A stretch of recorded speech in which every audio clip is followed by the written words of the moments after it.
Kadang, kekuatan datang bukan dari doa, tapi dari keputusasaan.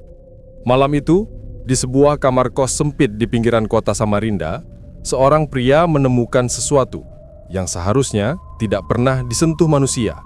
Sebuah cincin batu merah, kecil tapi berdenyut, seperti jantung yang masih hidup. Sejak malam itu, hidupnya berubah. Dari lapar menjadi berlimpah, dari biasa menjadi luar biasa. Tapi setiap keberuntungan selalu menuntut bayaran. Inilah kisah tentang ambisi, keputusasaan, dan kutukan yang tersembunyi di balik kemilau batu merah. Kalau kamu suka cerita-cerita seperti ini, kisah misteri, kutukan, dan sisi gelap manusia, jangan lupa untuk subscribe, tekan like, dan bagikan ke temanmu. Siapa tahu, mereka juga pernah melihat cincin batu merah itu. Dunia ini terasa seperti dinding batu yang dingin dan lembab, dan aku terkurung di dalamnya. Namaku Dika. Di antara tahun 2011 dan 2012 itu, aku bukan lagi seorang suami atau ayah. Aku adalah sebuah kegagalan yang berjalan. Kegagalan itu terasa paling menyiksa setiap kali aku memandang mata Laras, istriku, yang mulai kehilangan cahayanya. Dan setiap kali mendengar tawa Bima, anak lelakiku yang berusia 5 tahun, yang polosnya tak menyadari betapa rapuhnya kehidupan kami. Aku baru saja keluar dari lubang hitam narkoba. Kupikir itulah titik terendahku. Ternyata aku salah. Kebangkitan itu justru membawaku ke kenyataan pahit yang lebih perih. Gunungan hutang, tagihan listrik yang menumpuk, dan lemari es yang kerontang. Kontrakan rumah petak kecil kami di pinggiran Surabaya itu selalu dihantui oleh ketukan debt collector dan tatapan sinis tetangga. "Bapak cari makan kok susah amat sih?" Kalimat itu seperti pisau yang memutar-mutar lukaku setiap hari. Aku mencoba, demi Laras dan Bima, aku mencoba bangkit. Tapi setiap pintu yang kutok kok seolah tertutup rapat. Masa lalu yang kelam seperti bayangan yang selalu mengikuti, membuat orang enggan memberi kepercayaan. Aku pernah punya usaha event organizer kecil-kecilan, tapi itu sudah bangkrut ditelan utang dan kebodohanku sendiri. Puncaknya adalah suatu sore ketika Bima menangis karena ingin jajan bakso dan aku bahkan tak punya uang Rp1.000 untuk mengabulkannya. Laras hanya memandangku dengan tatapan kosong, air matanya sudah habis. Saat itulah, aku merasa jiwa ini remuk. Aku berjalan keluar rumah tanpa tujuan, hanya ingin menghilang. Dan di saat itulah, telepon dari Rendra datang. Suaranya, yang dulu sama-sama lusuh semasa SMA, kini terdengar penuh keyakinan dan kemapanan. "Dika, lu masih hidup?" "Ren, iya, kenapa?" "Gue denger kabar lu lagi susah. Dengerin, gue sekarang di Pontianak. Bisnis gue lumayan. Dateng ke sini, gue bisa bantu. Bukan sekedar bantuan, tapi gue kasih lu jalan buat berubah total 180 derajat, Dik." Jantungku berdebar kencang. Pontianak? Itu nun jauh di seberang lautan. Tapi dalam keputusasaanku, suara Rendra bagai magnet yang menarikku keluar dari kubangan. Jalan pintas menuju kekayaan. Bisikku dalam hati menutupi suara sumbang yang bertanya, apa harganya? Perjalanan dengan bus dari Surabaya ke Pontianak adalah penyiksaan tersendiri. 3 hari 4 malam terkurung dalam kotak besi yang pengap. Duduk di sebelahku seorang bapak-bapak yang bajunya basah oleh keringat. Aromanya menusuk dan memualkan. Tangisan bayi yang tak henti-henti di barisan belakang memecah kesabaran. Aku akhirnya memutuskan untuk mencari udara di ruang belakang bus yang berfungsi sebagai smoking area. Di sana, 3 pemuda sedang asik mengobrol. "Bisa pinjam korek, Mas?" tanyaku. Suaraku serak. Danu, mana pemantiknya lu?" sahut seorang pemuda tembun dengan senyum lebar. "Oh ini bang," kata yang bernama Danu, menyodorkan korek gas. "Pemantik?" tanyaku bingung. "Ah, logat kalbar kami bang. Korek api ya pemantik," jelas si tembun. "Gue Herman, ini Danu, dan yang lagi ngantuk itu Riko." Mereka bertiga ternyata peramah. Herman dengan semangat bercerita tentang Kalimantan Barat. Duren terenak ya di Sambas bang. Dagingnya tebel, manisnya bikin ketagihan. Cewek-ceweknya juga, lama jangan ditanya, katanya sambil terkekah. Jangan didengerin dia bang. Yang bener cewek cantik itu di Singkawang. Campuran Tionghoa sama Dayak. Mantap lah, sela Danu. Aku hanya senyum mendengarkan debat mereka yang tak penting tapi justru menenangkan. Riko lebih banyak diam. Sesekali mengangguk atau menambahkan info dengan kalimat pendek. Untuk sesaat, aku lupa pada beban hidupku. Di tengah perjalanan, di suatu malam yang gelap gulita di jalan provinsi yang sepi, bus kami mogok. Kami semua turun, diterangi cahaya bulan dan lampu handphone Nokia jadul. Suasana mencekam. Angin malam berdesir melalui pepohonan di pinggir jalan yang terlihat seperti siluet raksasa. Harman menggerutu. Danu mencoba menjadi supporter. Sementara Riko justru membantu Kernet melihat mesin. Aku berdiri di pinggir jalan, menghisap rokok pemberian Herman, memandang langit berbintang. Apa yang sedang kulakukan? Meninggalkan keluarga untuk mengejar janji palsu? Tapi kemudian bayangan hutang dan air mata laras menghapus keraguan itu. Tidak, aku harus terus melangkah. Setelah perbaikan darurat, bus akhirnya bisa melanjutkan perjalanan. Aku kembali ke kursi, memaksakan diri untuk tidur, berharap mimpi indah akan menyambut. Pontianak akhirnya menyambut dengan hawa lembab dan panasnya yang khas. Aku berpamitan pada Herman, Danu dan Riko yang langsung larut dalam kerumunan. Mereka seperti hantu yang menghilang, meninggalkan kenangan akan obrolan ringan di perjalanan. Sesuai arahan Rendra, aku meneleponnya dari warung makan dekat Pulbus. Suaranya pendek, tunggu di situ. Aku duduk di warung itu, memesan nasi dengan lauk seadanya, gelisah.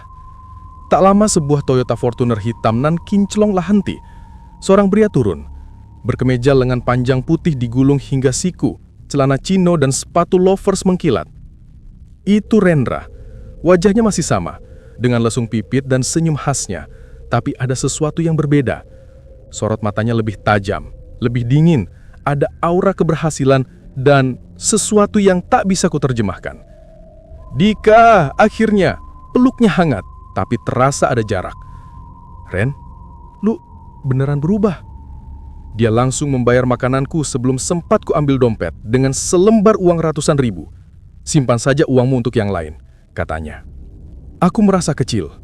Di dalam mobil yang dingin dan wangi, kami mengobrol tentang masa lalu. Rendra bercerita dia menikah dengan anak seorang taipun kayu terkemuka di Kalbar. Tapi jangan kira gue langsung dapat semuanya, Dik. Awalnya gue disuruh kerja di kebun, angkut-angkut kayu pakai motor tua, hidup susah. Lalu suaranya berubah rendah, serius. Sampai akhirnya gue ketemu seorang sesepuh, Mbah Kromo. Orangnya sudah sangat tua, umurnya mungkin sudah ratusan tahun. Dialah yang membuka jalan untuk gue. Dia mengangkat tangan kanannya, memperlihatkan sebuah cincin batu berwarna merah delima yang memancarkan kilauan dalam. Dan ini kuncinya. Nanti, dia yang akan gue berikan padamu. Jantungku berdebar. Batu apa itu, Ren? Kok indah banget? Pembuka jalan, Dik. Pembuka semua jalan yang tertutup untukmu. Rumah Rendra di kawasan elit membuatku terpana. Villa 2 lantai dengan pagar besi tinggi dan satpam yang berjaga. Istri Rendra, Maya, seorang wanita cantik dengan balutan gaun mahal menyambut dengan senyum tipis yang tak sampai ke mata. "Pah, ini temanmu itu ya?" Katanya dengan suara datar. "Iya, Mah. Kenalin, Dika." Aku menjabat tangannya yang dingin. "Dika." "Maya." Balasnya singkat sebelum berbalik. "Aku tunggu di dalam, Pah. Lelah." Suasana rumah itu mewah, tapi sunyi. Terlalu sunyi untuk sebuah rumah keluarga. Aku tak melihat foto-foto kenangan atau mainan anak. "Anak lu mana, Ren? Punya berapa?" Tanyaku penasaran. Rendra terdiam sejenak, menatap lukisan abstrak di dinding. Pernah punya satu, laki-laki. Meninggal setahun lalu, sakit mendadak. Yang mengejutkanku adalah cara berbicaranya. Datar, seperti menceritakan berita di koran. Tak ada duka yang tersisa. Malam itu, setelah Maya masuk ke kamarnya, Rendra duduk di depanku di ruang tamu yang luas. "Gue kasih lu ini, Dik," katanya. Melepas cincin batu merah itu dari jarinya. Saat melakukannya, aku melihat sebuah bekas lingkaran hitam samar di jari manisnya, seperti luka bakar lama. "Pakai," dan jangan pernah lepaskan." Dengan tangan sedikit gemetar, aku kenakan cincin itu. Seketika sebuah sensasi panas menyebar dari jari ke seluruh tubuhku seperti aliran listrik. Cincin itu terasa hidup, berdenyut-denyut lembut. "Tenang, itu normal. Awalnya gue juga gitu," kata Rendra membaca kekagetanku. Dia kemudian membuka topik yang kutunggu-tunggu, sekaligus kutakuti. "Dengerin, Dik. Ini bukan main-main. Cincin ini dihuni. Ada makhluk di dalamnya. Jin yang sangat kuat. Dia bisa kasih lu segala yang lu mau. Uang, kekuasaan, kesuksesan. Tapi ada kontraknya." "Kontrak? Kontrak seperti apa?" "Pertama, dia butuh tumbal. Orang yang paling lu sayangi di dunia ini akan diambilnya. Itu bayaran di muka." Dadaku sesak. Wajah Bima langsung terbayang. "Lalu, setelah itu, setiap bulan suro selama 7 tahun, dia akan meminta tumbal lagi. Tapi bukan sembarang orang. Dia akan mengambil orang yang paling disayangi oleh seseorang yang telah menikmati kebaikan atau kekayaan darimu. Jadi, semakin kau sukses dan banyak berbuat baik, semakin banyak tumbal yang harus disiapkan." Aku terdiam. Otakku mencerna horor dari penjelasannya. Ini adalah pesugihan, jalan iblis. "Lu bilang mau lakukan apapun kan, Dika? Ini jalannya, gue udah lewatin. Sekarang gue yang lu lihat. Lu mau mundur? Kembali jadi sampah masyarakat yang diremehkan semua orang?" Kata-katanya menyakitkan, tapi benar. Aku ingat tatapan hina tetangga, tangis Bima, dan kepasrahan Laras. Api tekad yang dicampur dengan keputusasaan membara lagi dalam dadaku. "Tidak," jawabku. Suaraku bergetar, tapi penuh keyakinan. "Aku tidak akan mundur." Rendra tersenyum puas. "Bagus. Besok kita temui Mbah Kromo. Dialah yang akan mempertemukanmu dengan sang penunggu dan melaksanakan ikatan kontrak." Malam itu di kamar guest room yang mewah tapi steril, aku sulit tidur. Cincin di jariku terasa hangat.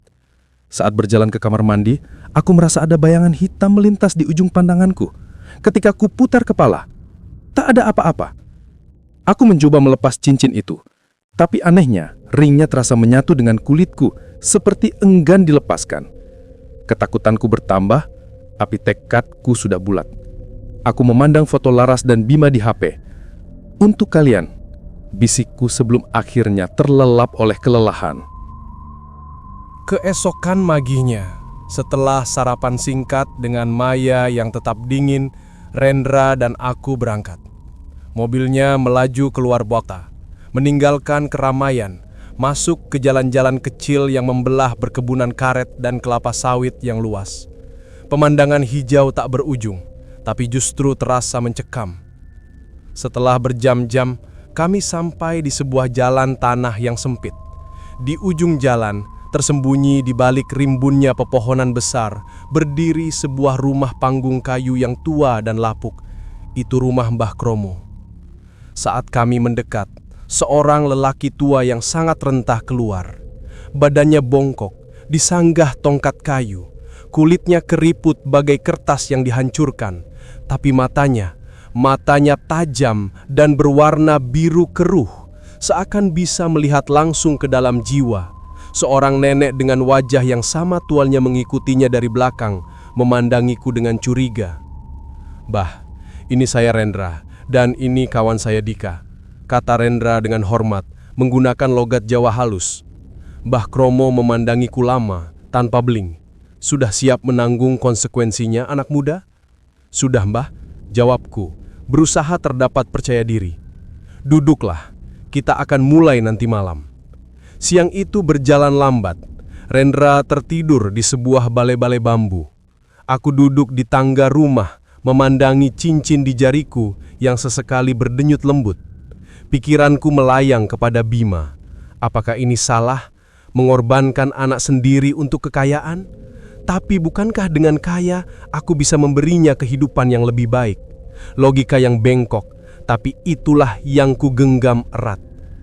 Tiba-tiba, dari balik sebuah pohon besar di seberang kolam keruh dekat rumah, seorang anak kecil muncul. Dia tersenyum padaku dan melambai. Aku terpana. Itu mirip sekali dengan Bima. Dia lalu menunjuk ke arah hutan lebat di belakang rumah. Tanpa pikir panjang, kakiku berjalan mengikutinya. Aku melupakan pesan Mbah Kromo untuk tidak mendekati hutan. Anak itu berjalan cepat, menghilang dan muncul di antara pepohonan. Aku mengikutinya semakin jauh dari rumah. Hutan ini gelap dan sunyi, sepi dari kicau burung. "Bima," panggilku lemah. Anak itu berhenti dan berbalik. Senyum manisnya tiba-tiba berubah menjadi senyuman lebar yang tak wajar hingga menyentuh kedua telinganya. Matanya yang tadi bening berubah menjadi merah menyala. Dia tertawa. Suaranya bukan lagi suara anak kecil, melainkan suara parau dan jahat bergema di antara pepohonan. "Bodoh!" teriaknya. Aku berbalik dan lari sekuat tenaga. Jantung berdebar kencang, nafasku tersengal-sengal. Sesampainya di rumah Mbah Kromo, Rendra masih tertidur. Aku mengguncang-guncangnya. Ren, aku lihat sesuatu!" Tubuhnya berbalik dan aku menjerit. Wajah yang kulihat bukan lagi wajah Rendra, tapi sebuah tengkorak yang setengah membusuk dengan belatung bergerak-gerak di dalam rongga matanya. Bau anyir memenuhi hidungku, kegelapan menyergapku. Aku siuman di dalam rumah Mbah Kromo. Rendra dan si nenek sedang duduk di sampingku. "Lu pingsan, Dik," kata Rendra. "Apa yang terjadi?" Dengan gemetar, kuceritakan semuanya. Mbah Kromo yang duduk di sudut ruangan menggeleng-geleng. "Sudah kuperingatkan untuk tidak masuk hutan. Itu adalah penjaga perbatasan. Mereka suka mempermainkan manusia yang lemah iman." Hari sudah gelap. Ritual akan segera dimulai. Mbah Kromo membawa sebuah tampah berisi bunga-bunga, ayam hitam yang sudah disembelih, dan kemenyan. Ruangan kecil itu hanya diterangi oleh sebuah lentera minyak, menciptakan bayangan-bayangan menari di dinding kayu. Kami berempat, aku, Rendra, Mbah Kromo dan istrinya, duduk melingkar. Mbah Kromo mulai melantunkan mantra-mantra dalam bahasa Jawa kuno yang tak ku mengerti. Suasana semakin mencekam. Aku merasakan cincin di jariku semakin panas seperti besi membara. Angin tiba-tiba berhembus kencang di dalam ruangan tertutup itu, mematikan lentera. Hanya cahaya remang-remang dari kemenyan yang tersisa. Dari asap kemenyan itu, sebuah bayangan mulai terbentuk. Pertama, sosok pocong tinggi dengan kain kafan kotor. Wajahnya persis seperti wajah Rendra yang kulihat saat pingsan tadi. Aku menunduk, berusaha tidak menatapnya, berulang kali mengucapkan dalam hati, "Aku harus kaya, aku harus kaya." Sosok pocong itu menghilang, digantikan oleh sebuah bayangan hitam yang lebih besar dan lebih padat. Makhluk ini tak berbentuk jelas, tapi aku bisa merasakan kehadirannya yang sangat kuat, penuh kebencian dan kekuatan jahat. Dia mendekatiku. Aku bisa mencium bau busuk yang tak terkatakan, seperti daging yang sudah membusuk selama berbulan-bulan. Cincin di jariku sekarang terasa seperti bara api, menyakitkan sekali. Aku menjerit kesakitan, tapi Mbah Kromo terus melantunkan mantranya dengan suara lebih keras. "Jangan tutup mata!" teriaknya. Aku memaksakan diri untuk membuka mata lebar-lebar. Bayangan hitam itu sekarang tepat di depan wajahku. Tak ada mata, tak ada mulut, tapi aku bisa merasakannya menandang aku, menilai jiwaku. Lalu sebuah suara, bukan dari telinga, tapi langsung di dalam kepalaku, berbicara. "Kau menginginkan kekayaan, kau akan mendapatkannya. Tapi jiwa yang kau cintai adalah milikku sekarang. Dan setiap tahun, pada malam yang ku tentakan, aku akan kembali. Jangan coba-coba ingkari perjanjian ini." Kemudian secepat dia datang, bayangan itu menghilang. Suhu ruangan kembali normal. Lentera yang padam tiba-tiba menyala sendiri. Cincin di jariku masih terasa hangat, tapi tidak lagi menyakitkan. Mbah Kromo terlihat kelelahan. "Ikatan telah terjalin," katanya, napasnya tersengal-sengal. Dia menatap Rendra.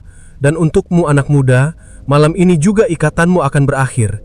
Dia akan datang untuk mengambil apa yang menjadi haknya, dan kau akan bebas." Rendra hanya mengangguk, wajahnya pucat. Dia memegangi jarinya yang ada bekas hitam yang sekarang terlihat lebih gelap dan seakan berdenyut. Kami segera meninggalkan rumah Mbah Kromo. Sepanjang perjalanan pulang, Rendra 1000 bahasa. Aku juga. Pikiranku dipenuhi oleh suara makhluk itu dan bayangan wajah Bima. Sesampainya di rumah Rendra, suasana mencekam. Maya tidak terlihat. Rendra memberikanku sejumlah uang tunai yang sangat banyak. "Dik, lebih baik lu balik malam ini juga. Langsung ke Surabaya, jangan tunda." "Kenapa? Apa yang terjadi?" "Dia akan datang malam ini untuk tumbal terakhir dari perjanjian gue. Dan tumbalnya adalah Maya." Aku terkejut. Astaga Ren, kau serius? Dia akan mengambil orang yang paling gue sayangi. Dan setelah anak gue meninggal, hanya Maya yang tersisa. Wajah Rendra untuk pertama kalinya menunjukkan emosi. Sebuah campuran rasa bersalah, ketakutan, dan kelegaan. Ini konsekuensinya, Dik. Sekarang lu yang harus jalani. Ingat, jangan pernah lepaskan cincin itu. Dengan perasaan campur aduk, aku mengemasi barang-barangku. Rendra meminta salah satu satpamnya mengantarku ke hotel dekat bandara. Saat mobil yang kunaiki meninggalkan rumah mewah itu, aku melihat dari jendela, Rendra berdiri di teras, memandangi langit gelap. Aku tak tahu apa yang ada di pikirannya. Penerbanganku ke Surabaya pagi itu terasa seperti mimpi. Aku duduk di bisnis kelas, sesuatu yang belum pernah kulakukan. Cincin di jariku terasa hangat, seakan mengingatkanku pada kekuatan baruku. Tapi hati ini hancur. Aku menelepon Laras, berusaha terdengar normal. Laras, aku pulang sebentar lagi. Ada kabar baik? Alhamdulillah, Di. Bima tadi demam, sudah agak turun sekarang. Bima demam? Dadaku seketika sesak. Bisikan makhluk itu kembali. Jiwa yang kau cintai adalah milikku sekarang. Iya, tapi sudah mendingan. Jangan khawatir. Hati-hati di jalan ya. Begitu mendarat di Surabaya, aku langsung menuju rumah. Hatiku dipenuhi euforia akan kekayaan baru dan ketakutan akan janji iblis. Aku mampir sebentar ke toko mainan, membeli mainan truk besar yang selalu diinginkan Bima. Sampai di depan gang rumah petak kami, jantungku berhenti. Sebuah bendera kuning berkibar di depan rumah. Suara tangis dan lantunan ayat suci terdengar sayup-sayup. Tidak, nafasku tersedak. Aku berlari, menerobos kerumunan tetangga yang memandangku dengan tatapan iba. Di dalam rumah, di atas dipan, terbujur sebuah tubuh kecil yang sudah terbungkus kain kafan putih. Laras terkapar di sampingnya, dirangkul oleh beberapa ibu-ibu. Bima! Aku runtuh, memeluk jasad anakku yang sudah dingin. Tangisku pecah tak terbendung. Rasa bersalah yang begitu dalam menghancurkan diriku. Aku tahu ini salahku. Aku yang membunuh anakku sendiri. Duka yang menyelimuti rumah kami selama seminggu terasa seperti kabut hitam yang pekat. Laras hancur. Aku hancur. Tapi di balik kesedihan itu, cincin di jariku terus mengingatkanku pada janjinya. Aku harus bangkit. Aku sudah membayar mahal. Sekarang aku harus mengambil apa yang menjadi hakku. Dengan keyakinan penuh pada cincin itu, aku menemui Pak Handoko, investor lamaku yang dulu meninggalkanku saat usaha event organizerku bangkrut. Pak Handoko, saya mohon kesempatan sekali lagi. Dia awalnya skeptis, tapi saat aku berbicara dengan cincin yang terasa hangat di jari, kata-kataku mengalir lancar, penuh keyakinan. Aku bisa melihat keraguan di matanya perlahan memudar. Ajaibnya, dia justru menawarkanku 2 proyek besar sekaligus, pernikahan anaknya dan anniversary perusahaannya, dengan total nilai hampir 1 miliar rupiah, lengkap dengan uang muka yang sangat besar. Uang mengalir deras.